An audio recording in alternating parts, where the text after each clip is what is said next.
Well, chain restaurants used to dominate around the country.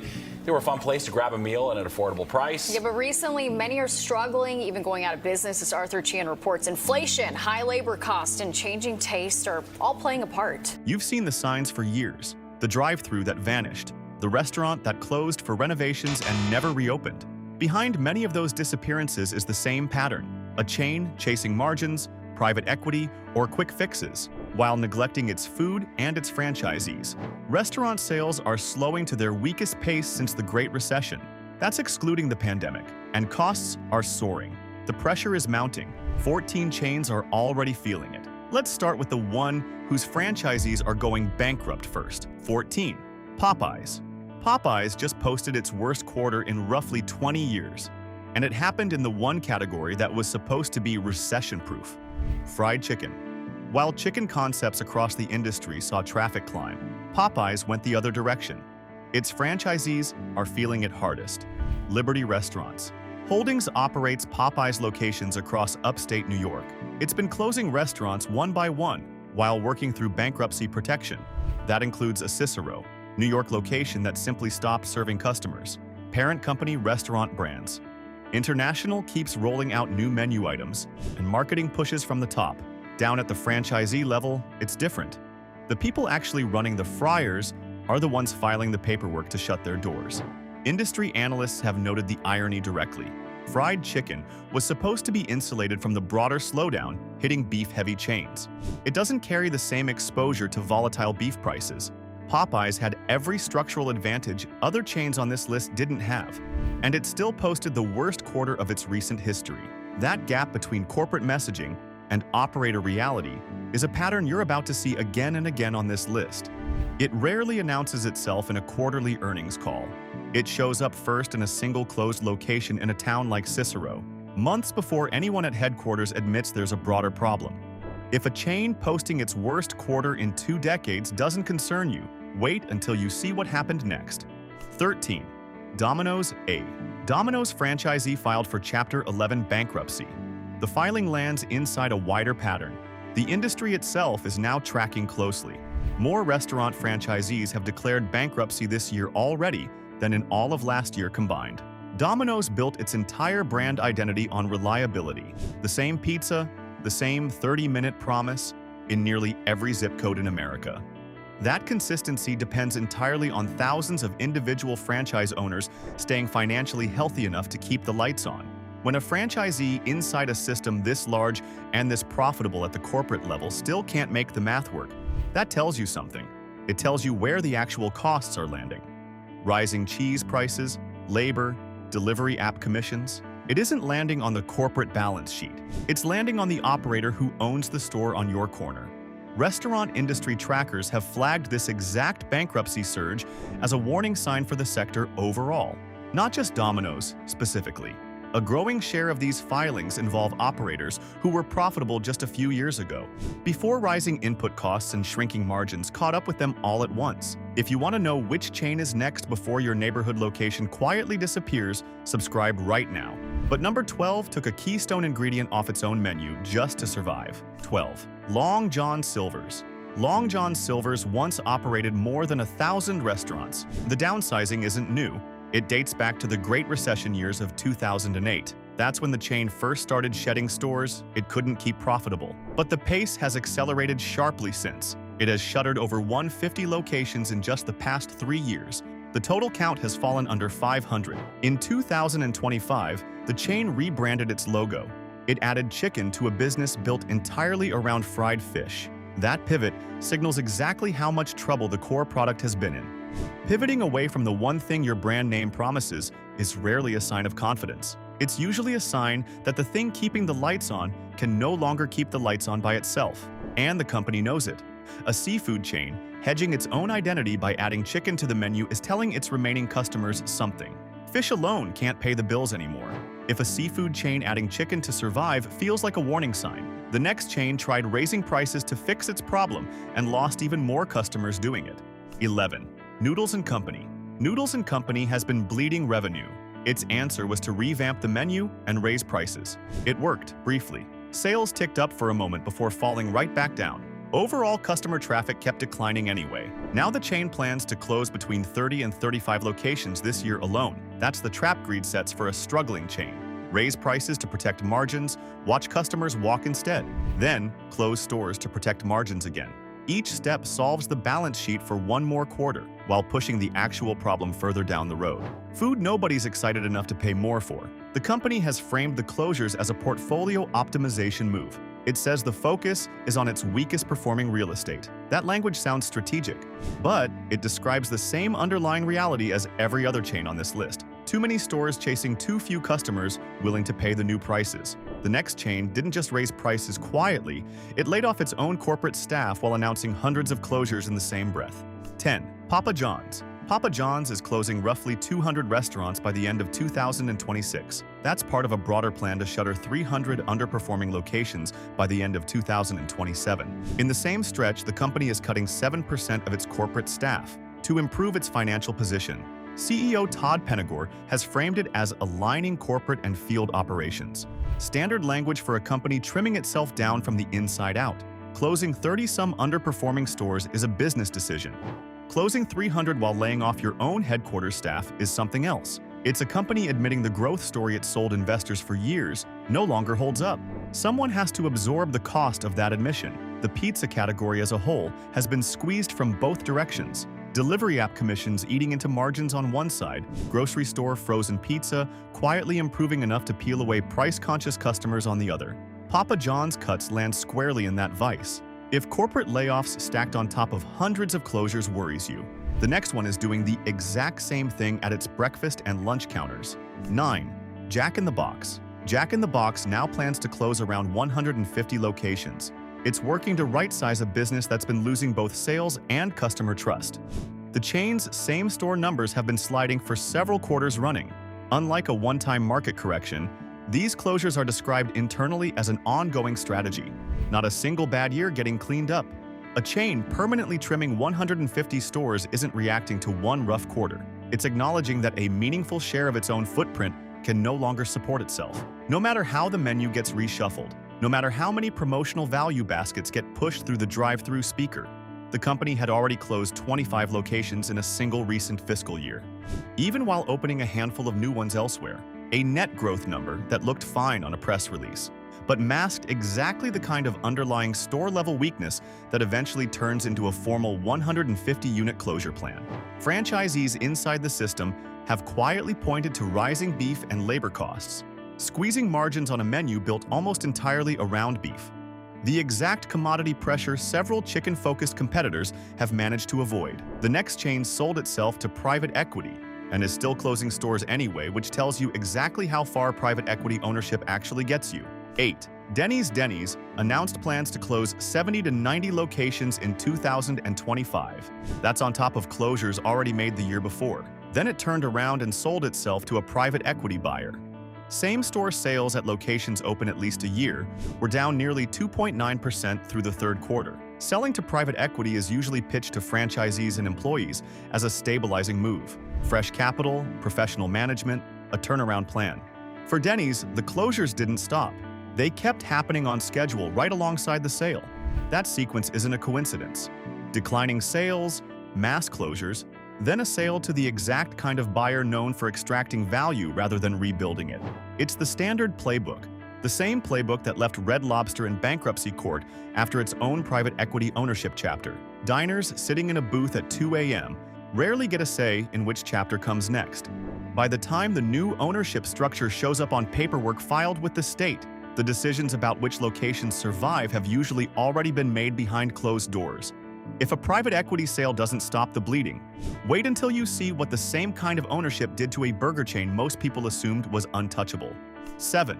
Carl's Jr. and Hardee's ARC Burger is a major Hardee's franchisee operating dozens of locations. It filed for Chapter 7 bankruptcy liquidation in April 2026. All 77 of its restaurants had already closed permanently the previous December.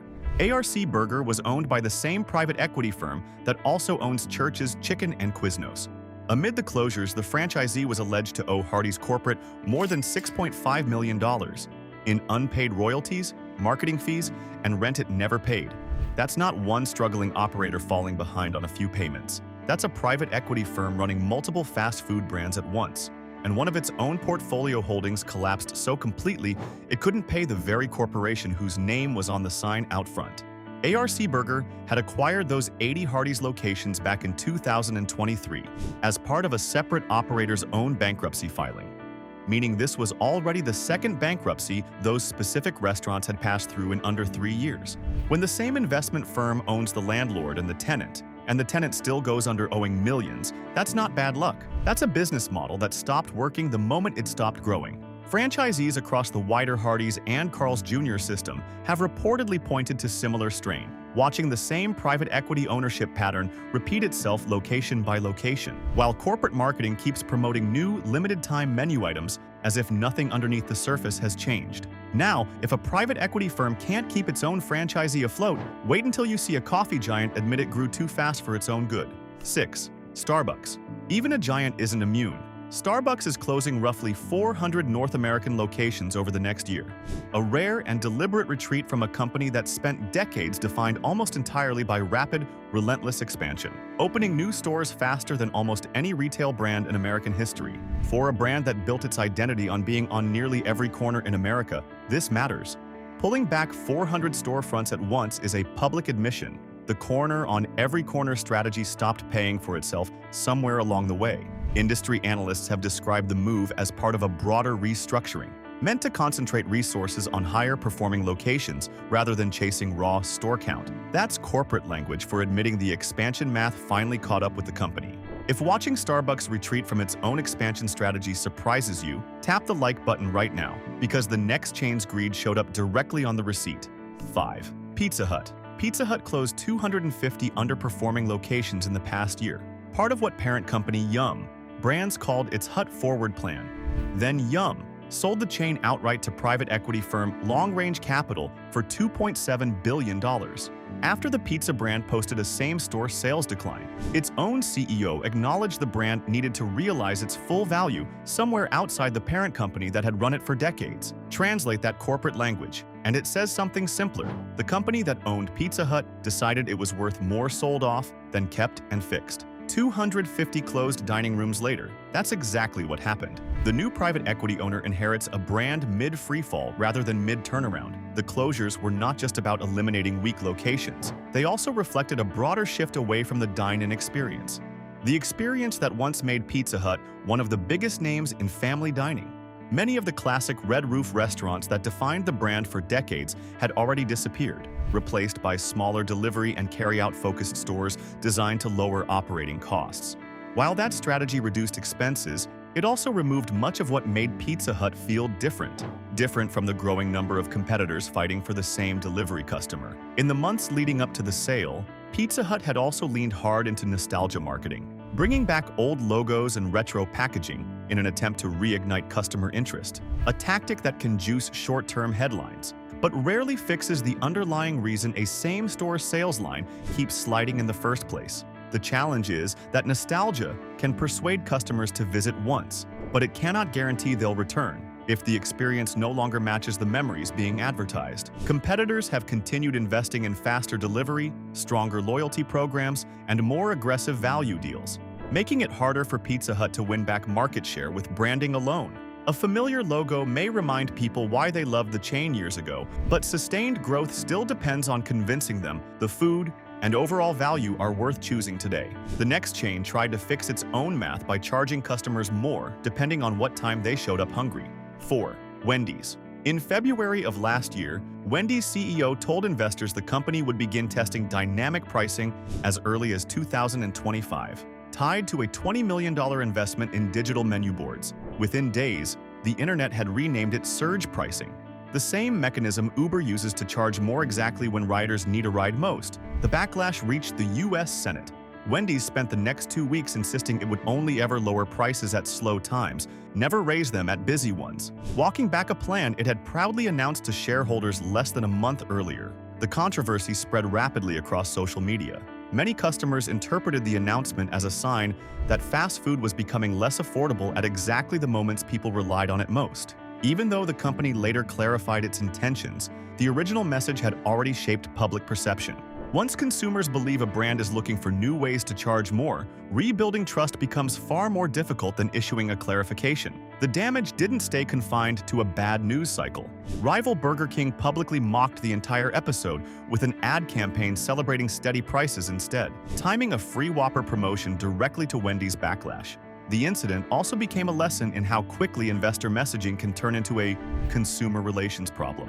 What sounded like an innovation during an earnings discussion was received very differently by everyday customers, many of whom were already frustrated by years of rising menu prices across the fast food industry. Wendy's has since announced plans to close roughly 300 to 350 U.S. locations, about 5 to 6% of its entire footprint, citing sliding sales and profits. Even as the company kept opening a smaller number of new restaurants elsewhere, a company that was charging hungry customers more during rush hour is now the same company shuttering hundreds of restaurants because not enough customers are showing up at all. The next chain didn't just anger customers with pricing, it let a private equity firm load billions in new debt onto the company while quietly closing hundreds of stores a year. 3. Quiznos. Quiznos introduced toasted sandwiches to mainstream fast food. It once operated thousands of locations worldwide. In early 2025, the chain closed its remaining corporate-owned stores and filed for bankruptcy protection, ending a run of more than 55 years. What was once a genuine rival to Subway is now functionally gone.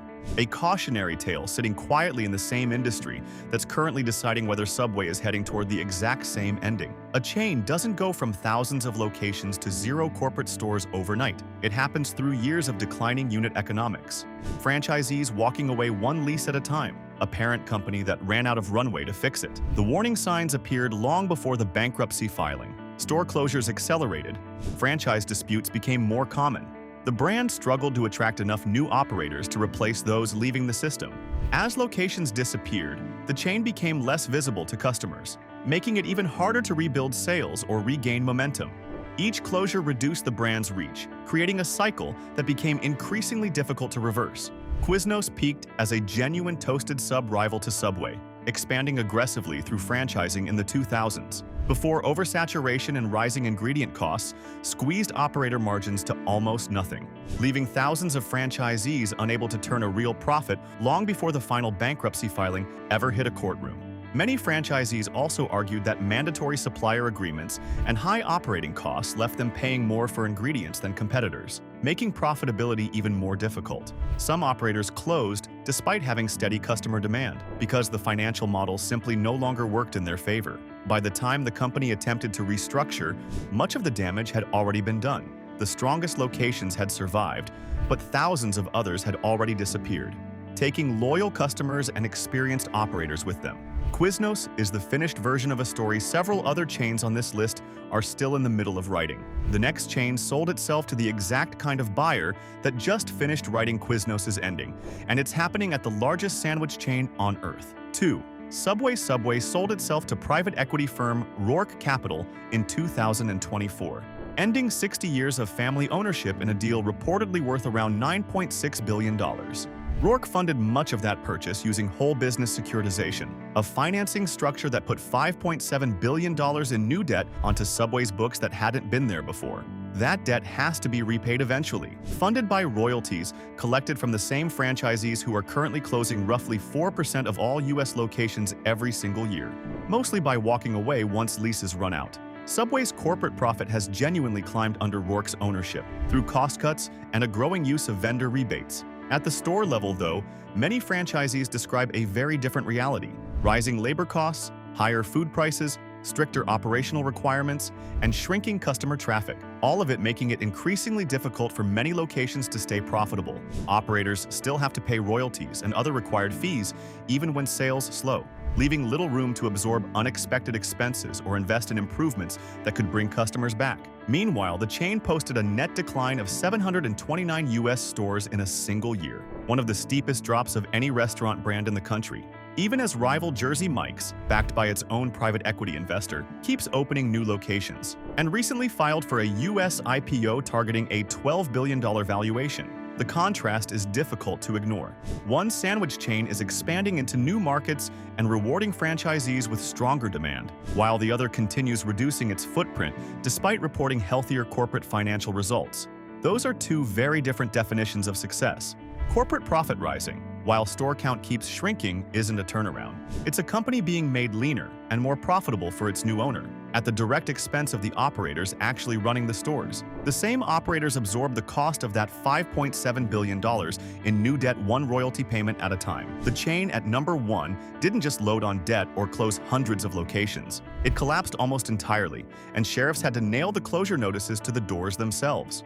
1. Boston Market. Boston Market once operated more than 1,100 restaurants. It felt like a permanent fixture of American strip malls. Its ownership history reads like a case study in exactly how a fast food brand gets hollowed out. Sold by its founders into bankruptcy in 1998. Bought by McDonald's to diversify its portfolio. Sold again to private equity firm Sun Capital Partners in 2007. Sold once more to Rohan Group in 2020. Each sale promised a turnaround. Each one left the brand a little thinner than the last. By 2023, unpaid supplier bills and vendor lawsuits, roughly 150 of them, forced hundreds of closures, and the seizure of the company's own corporate headquarters. The chain's current owner personally filed for bankruptcy protection twice, while facing hundreds of lawsuits from vendors, franchisors, and employees over unpaid bills, citing between $10 and $50 million in liabilities in his own personal filing.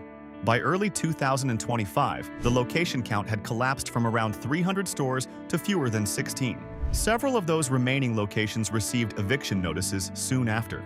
Sheriffs posted closure notices directly on the doors rather than waiting for a planned wind down. Entire states, Florida, New Jersey, Connecticut among them, now have 0 operating locations left.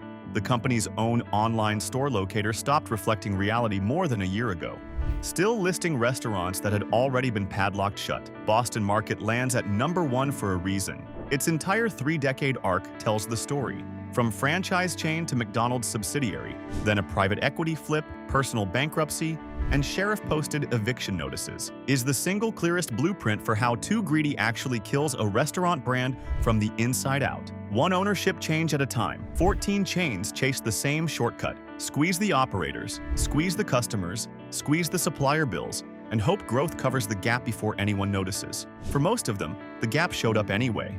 In a closed dining room, a bankruptcy filing, or a sheriff's notice taped to a locked front door. The lesson underneath every single one of these stories is the same. A franchise system only stays healthy as long as the people actually running the stores can make an honest living doing it. And the moment corporate math stops leaving room for that, the closures aren't far behind. So yeah, thanks for watching. Click on the video popping up on your left right now. Drop a comment with which one on this list surprised you most. Hit that subscribe button if you want to know before your own regular spot quietly disappears. Stick around for the next one. We will see you there.